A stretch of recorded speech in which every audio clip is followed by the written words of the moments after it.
Welcome to the Nejah Chuan podcast. My name is Isaac Kamens. This is a bi-weekly podcast where my friend Jess O'Brien and I discuss internal martial arts, Qigong, and meditation.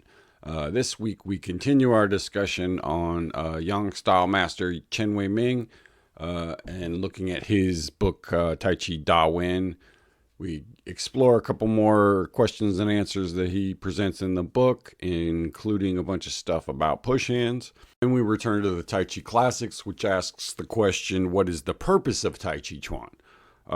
So we explore some reasons for doing Tai Chi and what's made Tai Chi popular over the years, including its ability to meld martial arts and health practices. So hope you enjoy that. Take care of yourselves. Thanks for listening. Thanks for all your support, and be well. Returning to the discussion of Yang style Tai Chi, we're going to continue reading from some of the works of Chen Weiming, the student of the Yang style popularizer Yang Cheng Fu back in the early 20th century. So moving on to Tai Chi Ta Wen.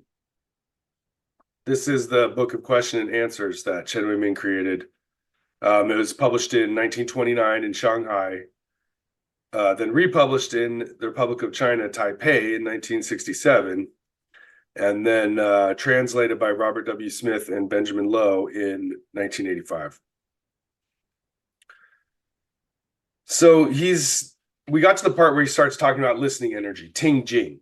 And for such energy, do you use only your arms, or can it be generated in other parts of the body? Chen says, listening energy is the ability to feel the force, direction, and length of incoming energy. Practice with your arms at first, and much later with your whole body. At the place you stick to an opponent, a feeling develops with which you can neutralize a palm or a fist, so that he ends up striking emptiness. This is what is called really understanding listening energy. What do you think of that? Yeah, well, I mean, that is the central thing of like push hands and stuff, is learning how to feel what the other person is doing, right? So that's kind of the first thing you want to work on and develop. That's what this preface said too, that you start off following the other person. It's the first thing. It's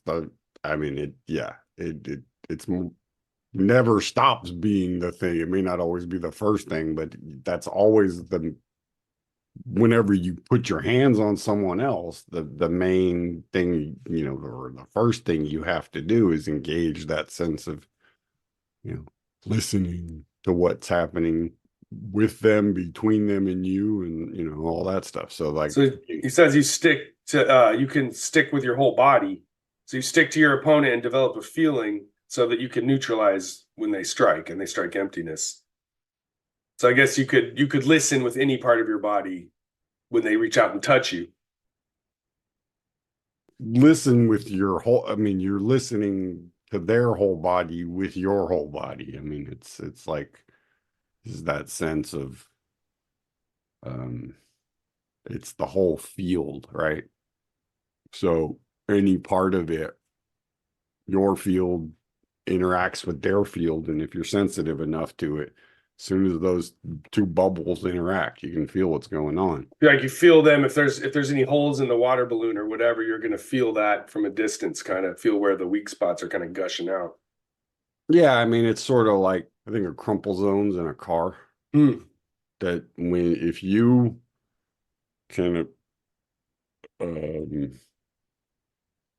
resist for a second, their body starts to show its crumple zones. It's places where it's going to collapse if there's pressure. Now, you pressurize the whole thing, those weak links start to... Right, so the longer you push on them, the more they'll collapse, but also the more time they have to change and do something, right? So a football player just shoving towards you with everything he has, that will crush you instantly, in a sense, but you have the most time to adjust to it because it's just coming at you straight, where things that are kind of moving around and coming at you from different angles, it's harder to adjust to. So, but the central principle is, as force starts to manifest or whatever coming towards you, you feel it, and you feel where it's going, and you feel its intent, and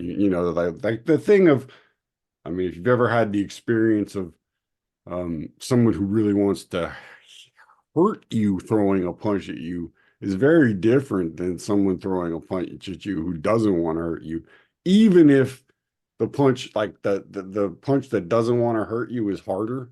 It's not going to hurt as much. It's like there's something about, the Intent. intent behind it is, that hurts too. It's like it's not just the impact of it, right? And Right. this is why you can't really um fully mimic what it's like to be in combat until you're in combat, because like everything else has that thing of you're going to stop, as both people know unconsciously and unconsciously that they're not going to go that far. And in the real thing, you don't know if the other person's willing to go that far. So let's go on to the next zone. It says, can you have listening energy without sticking? That's an interesting one. So Chen Ming replies, perhaps. Okay, so here's what he says. The internal school has 3 levels. Jing transforms to Qi. Qi transforms to Shen. And Shen transforms to Shu, emptiness. So we've returned There to it is. Yeah. the 3 treasures once again. Mm-hmm. And here they're applying it. We've been talking to our Patreon about this concept for probably a couple of years now. But here's where they've taken it from Taoism and applied it into the world of martial arts to just sort of part of what created the internal martial arts movement. So here's how he describes it. So if one reaches the first level, Jing transforms to Qi. So he says, if you reach the first level, the body becomes strong and outside forces cannot penetrate. If one reaches the second level, this practice transforms the body so that it instantly responds to the mind. If one reaches the third level, then one forgets the opponent and the self. The body and mind do not exist, but become empty. Reaching this level, you are able to control your opponent without touching them. Ooh-wee, that's the highest level.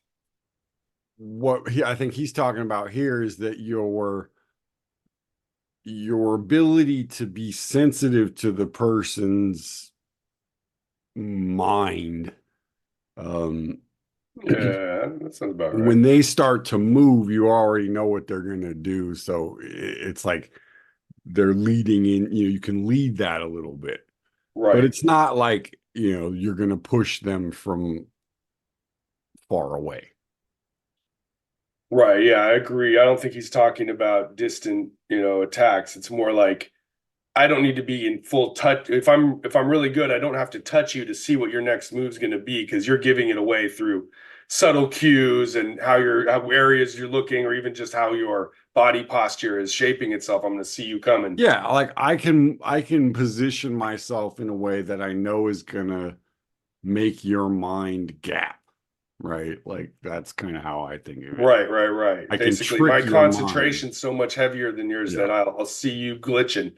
yeah. That's it's interesting how they associate that with emptiness in the sense that you have to clear away your own blinders and your own habitual thoughts and your own patterns have to be washed away before you can reach that empty state where you can truly perceive the other person really well. Because if you're sort of stuck in your own mind and your own thoughts, you'll never be able to sense someone else's intentions. And Well, yeah, I mean, the way Bruce describes this as far as the rollback thing, I mean, he just does it more on the um physical level, but the first thing is I have the structure that when you start to push, I can withdraw and not collapse. So I can move basically at the exact same speed in the opposite direction. So you never land on me, right?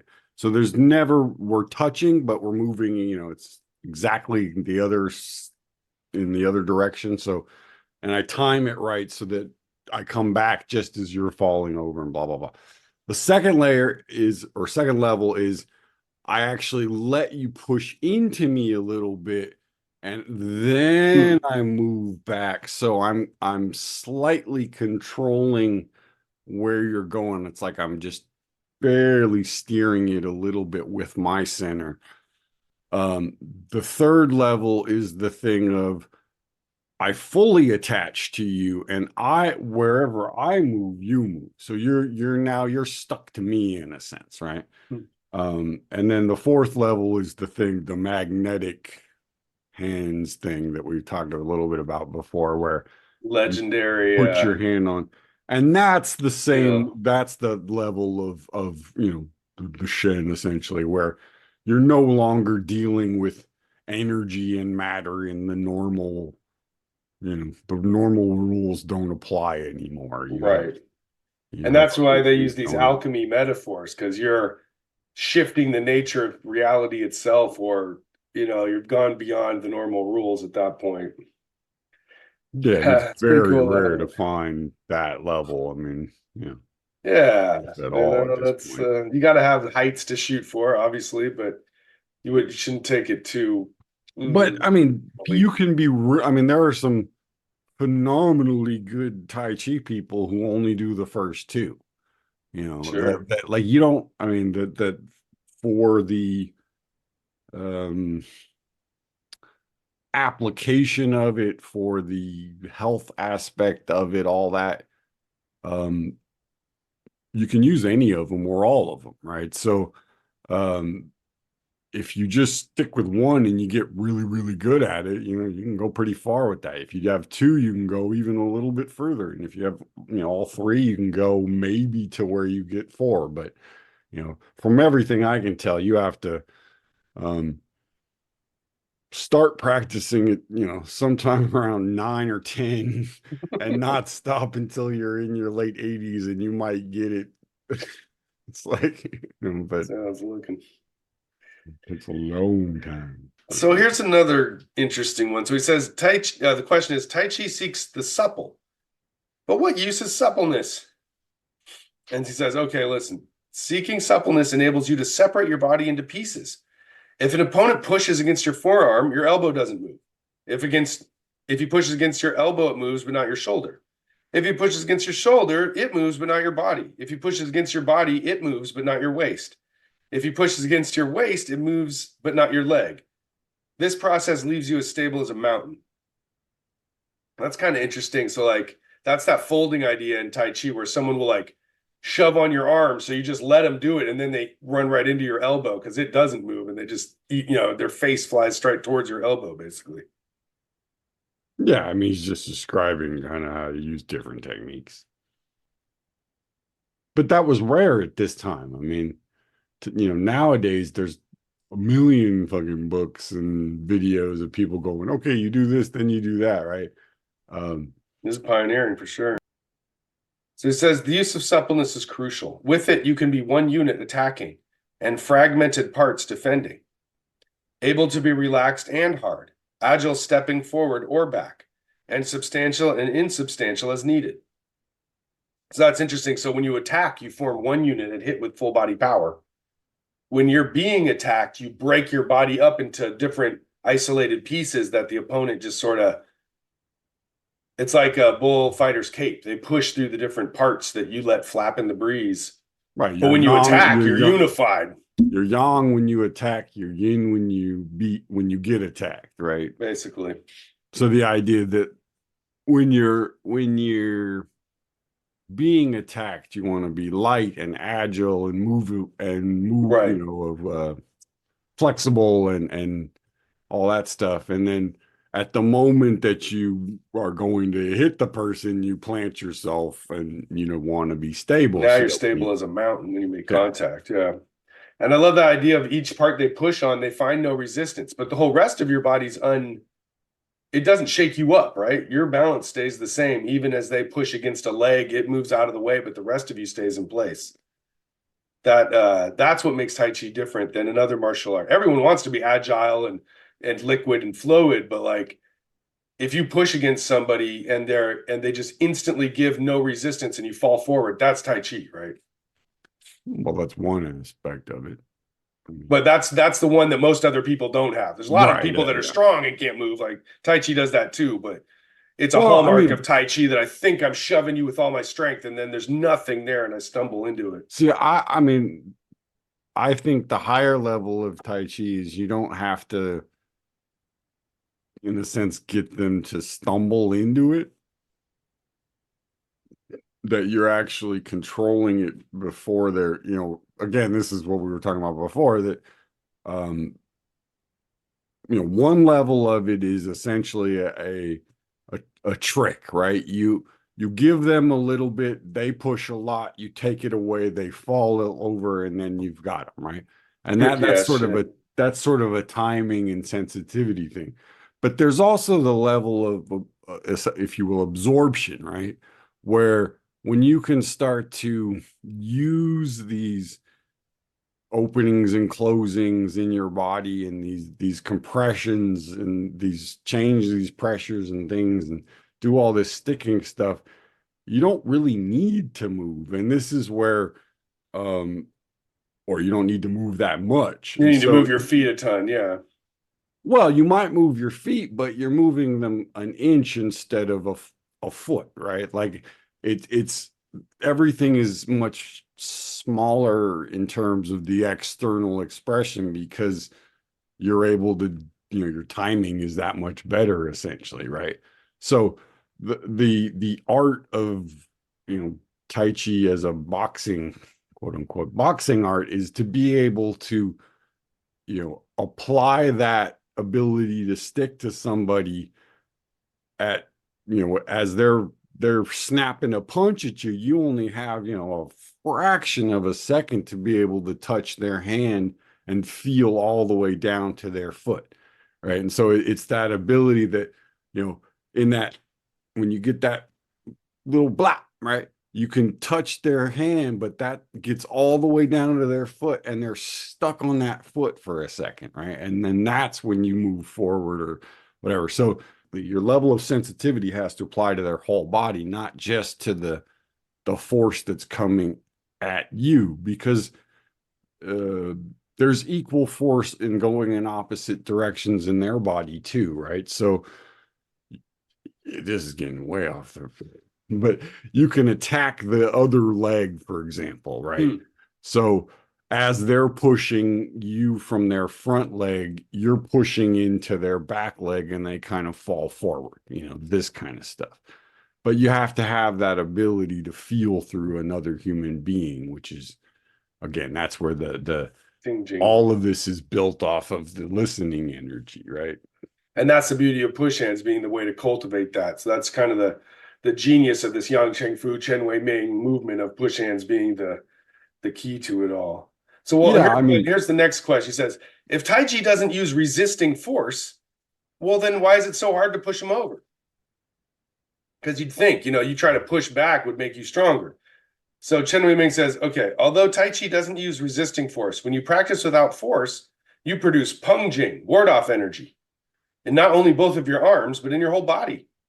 If one reaches a high level, sometimes, even if one does not neutralize, one cannot be pushed because of the withstanding force is very strong. The key is not to resist purposefully, but to cultivate standing like a mountain. So that's kind of what you were talking about too, a little bit. well, that's where if you just do it enough, I think it just becomes who you are, like it stops being, Pong is everything. yeah, I mean, it stops being something you have to think about and it's just how you react to stuff, you know what I mean? Right. But he says you're not like trying to resist. That's the difference. You're just such a strong mountain that you could be pushed from either any direction and you won't fall over instead of resisting one direction, kind of. That's the impression I get. Yeah, I mean, I think there's the simple way to think of it is all Tai Chi is Pong, right? That doesn't matter what direction I'm going, I have to have that, whatever that fullness, that rootedness is. And, they over and over, we've heard, if you practice long enough, you get this just byproduct of having that heaviness and that rootedness. And this is the part where, um, when you meet someone that's good at Tai Chi and they have that, it's like, oh, it's like they just get you instantly. And they're like, it's almost funny because you're just like, damn, guy got me that quick. But that's rare because it takes so long to develop that Because it's like how many times can you relax your shoulders? It's just every time you put your arm out, you get that sense of relaxing your shoulder. And then eventually it's like starts to go down your body and you're relaxing your whole body. And that hand going out's going to be rooted all the way to your foot. And you don't Yeah, gotta think about it. For right. the first 6 years or so, you have to think about moving in a certain way so that those connections are made, through the forms. But once it becomes who you are and not something you do, a different game. So the next they bring up the idea of huajin, neutralizing energy, which is a little different than listening energy. This is another type of energy. So the question is, sometimes when you use force against an opponent, you feel nothing. Why is this? Ah, that is huajin, neutralizing energy. And he's the slogan. I remember it, Kumar used to say quite a bit, called Buting Budong. Buting Budong, not disconnecting and not resisting. So it's like you don't resist them, but neither do you jump off of them. He Yeah, says, don't push, don't pull, right? I don't mean, push, don't pull, basically. Yeah. well, and this brings up the paradigm of push hands, right? How do you push without pushing, right? Without getting, and using force, right? Because the whole But thing, neither do you give up and go limp. So it's like that. right? Well, if you're not using force, right? Well, what is it that you're using to push them with? And you have to kind of a little head scratcher there. But again, the answer is pung, right? That's that rising energy coming up your body and your ability to relax into the pressure that's going to slightly lift the other person. And then once they're a little bit off balance, you can apply your technique, right? But it's that same just little bit of a get heavy and drop thing that just becomes a constant at a certain point. So he says whether your neutralization is long or short, slow or fast, it should fit the opponent's push. He will feel as though he is meeting wind and shadows. Everywhere you go, he feels only emptiness. To a watcher, the form seems very light, but actually it incorporates the whole spirit to such a degree that the person watching doesn't realize you are all the time using your waist and legs. This is called being light as a feather. Like you were just saying, it's just like it's built into your waist and legs at that point. And this huajin is where you stay slightly ahead of the other opponent. They can't land on you. They feel like it's just wind and shadows, which is Well, pretty okay. dope. So if you think about the pung being the thing that allows you to stay full and connected, right? The empty and full part of it, right? That as there's force applied to me, I can move in a way where it feels like I'm withdrawing, right? That, like, from the point of view of the person pushing, there's nothing there because I'm moving away from them just ahead of their force. But if they were to actually catch up to me, it's the running behind a truck and the truck slams on its brakes and you smack into it, right? That, if they catch up to you, what they're going to encounter is that fullness, right? And so this is where some of the trickery is. You do that all the time. You lead the person in, they think there's nothing there, and then as soon as they fully commit, you show your hand, and then they get smacked, right? So there's um, a lot of that, ability to hide yourself, I guess. It comes from your ability to kind of change the shape of your palm, right? So in one sense, the other energies of Tai Chi are just how you morph that energy, right? So if I make my pung go in and down, we call it rollback, right? But it still has to have that quality to it. There's no way to get away from it. Yeah, it's got that full quality to it. So our next verse from Uncovering the Secrets of Internal Power in Tai Chi by Bai Hua discusses one of the songs of the 13 postures. So we've discussed a lot of different postures Oh, this here, is the and second to last one. We're almost done. the grand finale. It says, "What is the purpose of studying and practicing the 13 postures? It is to make the practitioner's life longer and make their years as prosperous as the everlasting spring season, which is nice. So Baihua explains it like this. The exercise method of which the spirit of concentration is dominated by Jing, Qi, and Shen is the key element of Tai Chi. It is a waste of time and energy to practice Kung Fu without storing up Jin. The basic concept of human society is human-oriented. Therefore, the fundamental significance of practicing Tai Chi is to prolong one's life, and longevity requires strengthening energy and physique.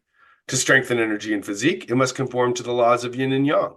And Tai Chi Chuan is exactly the exercise method of human body function that conforms to this law. This is a therefore type slogan here. Well, and this to me is the key thing that points to this being written later and not being one of the older texts, is that there isn't much about martial arts. It's mostly about the mental and physical benefits of doing Tai Chi. True. And that was a later thing. And so the fact that he's saying that the primary purpose of it is to make you healthy, not to kick some fucking barbarian ass, is pretty telling. Yeah, longevity and prosperity, and then he brings in Jing Qi Shen. So that's that Taoist health cultivation and spiritual cultivation that's really joining up with martial arts at this point. So yeah, that does sound like a later creation, where at this point these Taoist ideas have really intervaded and intergrown into the martial arts world. And so it's a waste of time and energy to practice Kung Fu without storing Jin. That's this whole idea of Jin is really a big deal in Tai Chi, where your internal energy is used to either in sensitivity or in sending force out in a variety of directions or methods, but it's all one inner force. Rather than clumsy strength, you use inner force instead. Well, and it's the storing of chi, just to keep it simple, right? Rather than blasting it out into space. That's what makes you healthy. So if you want the Tai Chi to make you healthy and to live a long time, you got to store it. You can flex it and throw it around, but you have to store it in order to get much value from the longevity side of it. I mean, this from a practical sense is why you use the other person's energy instead of yours, right? And there's nothing wrong with using force and smashing somebody's face, but that requires that I use my energy. Why would I waste my energy? Right. Well, that's one, that's one unit of energy that I don't have at the end of my life, right? Where if I can borrow you and maybe even take some of your energy in the process, not only do I not use any force to kick your ass, I might gain a few bucks from doing it. Right. Come out ahead. As a youngster, what appealed to me about these arts was not that I would live a long time. It was that the stuff I was doing to kick the shit out of somebody wasn't using up, as Bruce would say, it's not using up your chi bank account, right? You're not blowing your wad to beat someone else up. You're at most breaking even, right? That you might use half of yours and half of theirs, but you never go past, where you're using 90% your energy and 10% of theirs. Like, that's a waste of energy. It's like, why bother? And this is essentially this is the 70% rule, right? That as long as I'm practicing where 70% of my energy is being stored and I'm using 30%, then I have this longevity thing in mind, where if I'm doing the flip side of that, for example, I'm burning up energy as I go and shortening my life, at least from this perspective. That's the argument. Yeah. And it's funny how we go through all those chapters, and then once we reach the end, finally we get this sort of definitive statement. All along they're building and building the case. And then we reach the point of, hey, if you want to cultivate energy, use the Tai Chi method. And well, right. And that's why I think, again, part of this was they plugged this in at the end to kind of summarize everything else, whoever wrote this. its Right. purpose was to unify the previous Yeah, yeah, that would make sense. stuff. It's pretty pithy. Yeah. Um, so here's Louis Swaim's The translation Ten of it. Commandments of it, Yeah, yeah, How do you it's only sum a up, couple pages. how do you sum up 500 pages of, rules and regulations and relationships and all that stuff into something that somebody can remember in their head quickly? Louis Swaim translated it like this. If you want to go find out where in the end your purpose lies, it is to increase longevity and extends one's years, a springtime of youth. That's kind of nice. Yeah. It's a damn good argument for doing it, right? I mean, like, Basically. not a lot of martial arts can say this will make you stay younger as well as teach you how to fight. Right.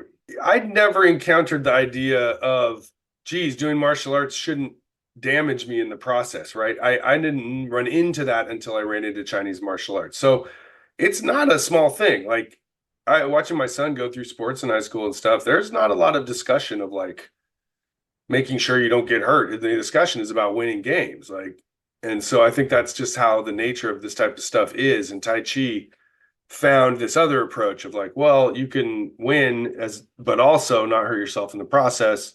Well, There's right. something about that's kind of a smart approach that I appreciate. Well, or you can do things where winning isn't the only thing you care about. Like, is it worth winning a game to blow out your knee for your entire life? That's that. I mean, to me, that's the sort of the question that's being asked here. It's like, are you doing something where the winning is more important than the rest of your, being Well, able it's to short term or long term, right? right? Those are your two concerns. Like, Which one are you going for? do you care about winning this? Because again, if your life is on the line, that is more important than Right. your knee Short being term becomes very important right at that point. But when you're talking about sports and you're talking about martial arts for um ego, right? The thing you have to think about is, or take out fighting from it in general. Just talk about like doing a low squat. Is it worth me doing 10 years of being able to squat really, really low and then messing up my back or my knee or my ankle and never being able to practice again? Or do I practice where I squat, a little bit less than that and I can do it for the rest of Right. my life without injuring myself? Right. And then, again, this is basically the 70% thing of, if you just do things a little bit less than 100%, you always have that safety mechanism built into it. And this is both in Tai Chi as a martial art and Tai Chi as a health art. This is the thing that makes them special, right? And it's sort of why the two aspects of it, and even if you apply the meditation stuff, why that then also works too, is that's the central piece of how you achieve this, this yin approach to things. And that's the healing aspect of all these arts comes from their yin aspect, not from their yang aspect. Makes sense to me. Yeah. I guess that's good enough for this episode. Right. Hey folks, hope you enjoyed the episode. Thanks for listening. Just a quick reminder, check out the Patreon for the extended episode and a bonus episode to go along with that. It's $5 a month for the basic membership, $10 a month for the full archive of everything we have up there. So hope you check it out, and thanks for listening, and take care.